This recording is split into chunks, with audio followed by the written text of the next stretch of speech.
পূর্ব সুন্দরবনের চাঁদপাই রেঞ্জের আমরবুনিয়ার ছিলা এলাকায় লাগা আগুন অবশেষে নেভানোর কাজ শুরু হয়েছে।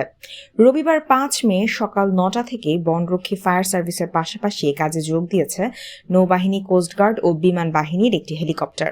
তবে নদীতে জোয়ার না থাকায় পানির সরবরাহে বিলম্ব হচ্ছে।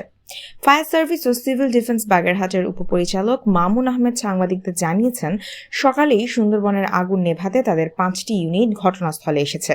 তবে বনের পাশে ভোলা নদীতে এখন ভাটা থাকায় আগুন নেভানোর কাজে পাইপ সহ অন্যান্য সরঞ্জাম নেওয়া যাচ্ছে না। জোয়ার হলে এগুলো পার করা হবে। তবে আগুন অল্প অল্প করে জ্বলছে। শুকনো পাতা ছড়িয়ে ছিটিয়ে থাকলেও আগুন ভয়াবহ আকার ধারণ করার শঙ্কা নেই বলেও জানিয়েছেন তিনি। সুন্দরবনের আগুন নেভানোর কাজে বনরক্ষীদের পাশাপাশি অন্যরাও কাজ করছেন বলে জানা গেছে।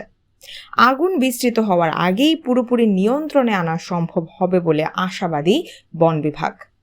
তবে কী কারণে এবং কিভাবে আগুন লেগেছে তার এখনো সঠিক কারণ বের করা যায়নি। তবে স্থানীয়রা এক একজন এক এক তথ্য দিচ্ছেন। উল্লেখ্য, গত শনিবার দুপুরের দিকে সুন্দরবনে এই অগ্নিকাণ্ডের ঘটনা ঘটে।